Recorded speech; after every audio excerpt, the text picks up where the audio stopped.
Ada Ragnar Antonius Maria Orat Mangun.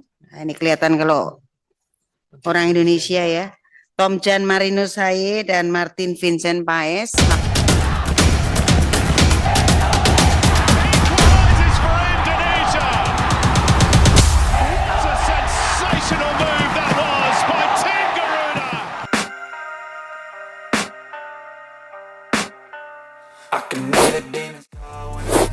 Rapat kerja Komisi 10 DPR RI dan Kemenpora menyetujui pemberian kewarganegaraan untuk 3 calon pemain timnas Indonesia, yaitu Tom Haye, Ragnar Orat Mangun, dan Martin Paes.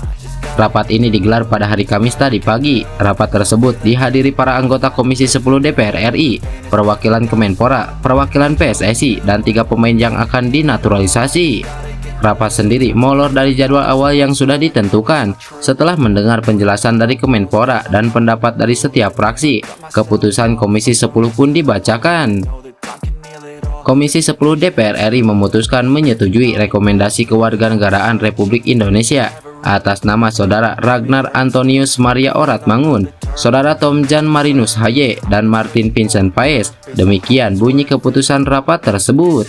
Pada proses rapat, ada banyak pertanyaan yang dilontarkan anggota Komisi 10 DPR RI untuk ketiga calon pemain timnas Indonesia. Mereka ditanya soal motivasi dan apa yang membuatnya ingin membela skuad Garuda.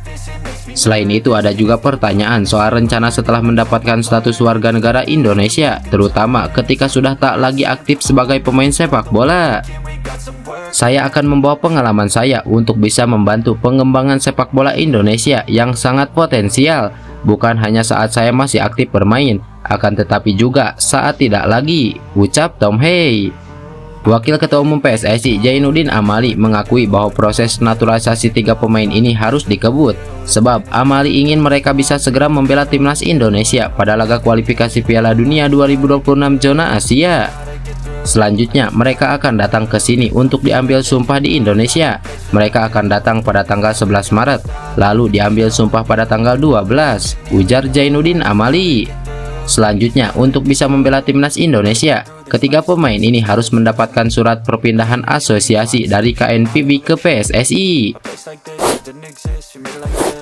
Media asal Vietnam dan Tri memberikan peringatan pada pemain timnas Indonesia bahwa laga melawan timnas Indonesia tidak akan mudah, sebab The Golden Star akan bermain di stadion dengan 80.000 fans tuan rumah.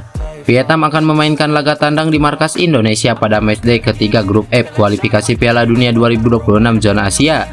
Laga ini akan dimainkan di Stadion Gelora Bung Karno pada 21 Maret 2024 mendatang. Bagi Vietnam, laga ini punya arti yang sangat penting, sebab Vietnam butuh poin penuh untuk bisa membuka peluang lolos ke putaran berikutnya. Jika kalah, situasi bakal rumit bagi Vietnam. Namun, misi mendapatkan poin di markas skuad Garuda tidak akan mudah, sebab di Piala Asia 2023, Vietnam kalah 0-1 dari Indonesia. Selain itu, ada 2 hal lain yang jadi sorotan media Vietnam dan Tri. Harus diakui bahwa pemain naturalisasi telah membawa timnas Indonesia ke level yang berbeda. Justin Hubner dan kolega menambah kualitas skuad Garuda. Sintayong sebagai pelatih lebih leluasa meracik taktik.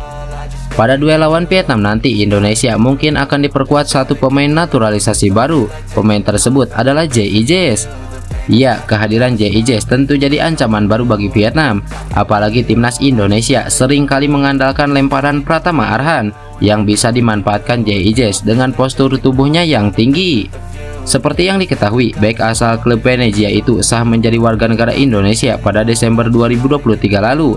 Sintayong sudah melihat langsung aksi J.I. di Serie B Italia. Sang pelatih telah memberi kode dengan menunggu J.I. di Jakarta pada 17 Maret 2024 nanti. Pelatih timnas Indonesia Sintayong membeberkan persiapan dirinya dalam meracik taktik jelang laga kontra Vietnam. Beberapa waktu lalu, Sintayong sempat mudik ke kampung halamannya di Korea Selatan. Mudiknya Sintayong dikarenakan dirinya mendapat jatah libur usai mendampingi timnas Indonesia berlaga di Piala Asia 2023 silam. Namun kini dirinya harus kembali lagi ke Indonesia untuk bertugas, sebab skuad Garuda akan menghadapi tantangan berat lainnya dalam waktu dekat. Vietnam akan menjadi hadangan bagi Asnawi Mangku Alam Bahar dan kawan-kawan dalam 2 laga tersebut. Kini Sintayong fokus membentuk tim terkuatnya jelang duel kontra sang musuh bebuyutan tersebut. Sintayong juga memiliki ide brilian jelang duel panas tersebut. Sesaat sebelum kembali ke Indonesia, ia menghadiri satu siniar di Korsel. Dalam siniar bernama Football Manager Korea itu, ia membeberkan siapa sosok yang menjadi panutannya dalam dunia kepelatihan. Tercetus nama Arsene Wenger dari mulut pelatih timnas Indonesia itu. Ya, ex-pelatih Arsenal tersebut diakui Sintayong banyak memberikan dampak pada karirnya saat ini. Ia banyak belajar dari sang arsitek jenius asal Prancis tersebut. Di masa lalu, saya mencoba mempelajari banyak gaya Arsene Wenger, ujar Sintayong. Akan tetapi seiring berkembangnya zaman, maka dunia sepak bola juga kini berubah ke arah modern. Kini ia lebih banyak menyaksikan tim-tim dengan pelatih muda. Sintayong mengaku saat ini dirinya tengah mengikuti kiprah Roberto De Zerbi di Brighton and Hove Albion. Lalu tak ketinggalan ada nama Pep Guardiola yang meraih banyak kesuksesan bersama Manchester City. Tak hanya dua nama itu, ia juga tengah mencerna taktik pelatih yang lagi naik daun seperti Xabi Alonso bersama Bayer Leverkusen. Saya sekarang banyak menonton Brighton, Xabi Alonso Leverkusen, dan Manchester City untuk mencoba menciptakan gaya saya sendiri, jelas Sintayong. Dengan ungkapan tersebut, bukan tak mungkin dirinya menerapkan taktik pelatih top Eropa itu ke timnas Indonesia. Hal itu juga akan berpengaruh positif untuk skuad Garuda, sebab mereka akan menampilkan sesuatu yang beda dari biasanya. Pardy Bahdim berhasil membuat ratusan fans timnas Indonesia bertanya-tanya. Agen berdarah Indonesia Belanda ini baru saja mengunggah foto dengan pesepak bola keturunan Indonesia bernama Zan Raven. Postingan itu diunggah di Instagram resmi @pardybahdim pada Rabu malam. Jens Raven, tulis Pardy Bahdim sembari menambahkan bendera Indonesia dan menambahkan tagar striker. Banyak netizen yang berspekulasi jika Jens Raven akan dinaturalisasi PSSI.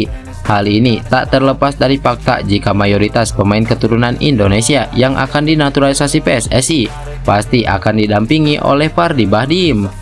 Dugaan fans timnas Indonesia menguat karena Jens Raven telah mengikuti akun Instagram resmi timnas Indonesia, Coach Sintayong, dan beberapa akun bola di Indonesia. Namun ternyata Jens Raven hanya join dengan agensi Prime 11 yang dimiliki Pardy Bahdim. Dengan gabungnya Jens Raven ke agensi Prime 11, bisa dipastikan sekarang pemain FC.Re U21 ini berstatus satu agensi dengan pemain keturunan Indonesia lain seperti Shane Patinama, Ipar Jenner, dan Rafael Struijk. Sintayong bersama PSSI sebentar lagi akan mengumumkan 3 pemain baru yang telah merampungkan proses naturalisasi. Tak main-main, 3 pemain naturalisasi tersebut langsung berdampak pada nilai skuad Garuda menjadi paling termahal di Asia Tenggara. Semua itu tidak terlepas lantaran 3 pemain tersebut memiliki nilai transfer yang nilainya cukup fantastis. Adapun 3 pemain yang dimaksud ialah Martin Paes, Tom Haye, dan Ragnar Orat Mangun. Seperti yang diketahui, Komisi 10 DPR RI dan Kemenpora menyetujui pemberian kewarganegaraan untuk 3 pemain tersebut.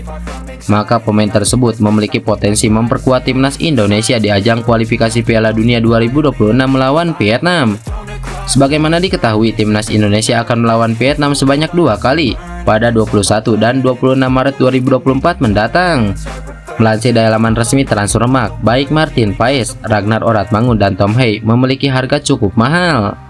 Tom Haye salah satu pemain naturalisasi yang memiliki harga mencapai 3 juta euro atau setara dengan 52,14 miliar rupiah. Sementara Martin Paes berada di urutan kedua dengan memiliki nilai pasar 1,2 juta euro jika dirupiahkan setara dengan 20,86 miliar rupiah. Yang terakhir ada Ragnar Orat Mangun yang mempunyai nilai pasar 450.000 euro atau setara dengan 7,82 miliar rupiah.